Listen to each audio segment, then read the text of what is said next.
Hola, profesor Álvarez, ¿cómo está? Buenas tardes. Buenas tardes, un saludo muy cordial, muchas gracias por la invitación a este programa. Bueno, ¿qué recuerda de Jorge Bolaño en esa Copa América del 99?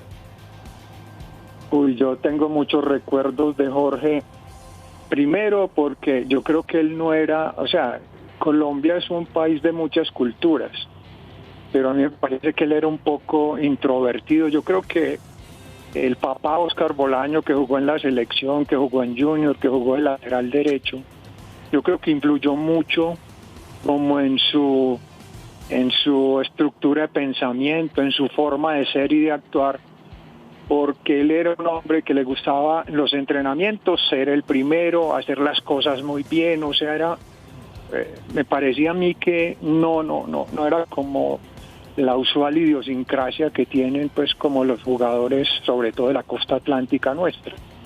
Y me parece a mí que él era pues como un adelantado, un aventajado, porque a pesar de no tener una gran contextura física, él era muy rápido, era muy agresivo, entonces él no necesitaba una velocidad, un espacio muy grande para desarrollar su máxima velocidad, y era muy rápido, entonces hacía o que el rival perdiera la pelota o que la entregara mal. Entonces me parece que tenía esa virtud. Y lo otro es que participaba pues en todas las facetas del juego, porque era un hombre, tenía buena técnica, que tenía muy buena condición física, que era dinámico, que era intenso, que era capaz de pisar las dos áreas. Entonces me parece que era un jugador muy moderno. Y lo otro es que cuando uno tiene la posibilidad como de conocer y vivir otras culturas, yo digo que uno se enriquece mucho, y él jugó en Parma pues al lado de Gianluigi Buffon, al lado de, por ejemplo, de Lilian Thuram, de Fabio Cannavaro, que luego ganó pues como el mejor jugador del mundo. O sea, él compartió con unas figuras tremendas, y yo digo que uno aprende mucho en ese diario vivir y compartir con personas pues que han jugado mundiales, que han sido históricos de su país. Entonces yo digo que él era un aventajado, un adelantado para la época. Ya, hablamos aquí de esa Copa América del 99, fue titular en la mayoría de partidos, ¿cierto? Sí. En todos. Sí. Incluso en el partido contra Chile, o sea, nosotros ganamos los 3 primeros partidos, sí, y luego en el partido definitorio, pues, o eliminatorio Colombia-Chile, nosotros perdimos 3-2. Jorge me dice en el entretiempo en Luque, jugando contra Chile, me dice, yo no puedo más. Yo hablé con el médico Javier Fernández y me dice, no puede jugar. Entonces él jugó el primer tiempo, y luego pues yo creo que ingresó Juan Carlos Ramírez por él, y pues por supuesto que nos hizo falta porque Jorge era impactaba mucho el juego nuestro. Sí, era el sostén de ese medio campo. Y en ese 99 el profe Álvarez tenía jugadores muy jóvenes, Bolaño entre ellos 21, Jonier Montaño, Congo. Esa juventud de esos jugadores, ¿cómo las veía usted? ¿Eran jugadores que tenían 21 años pero parecían que tuvieran más?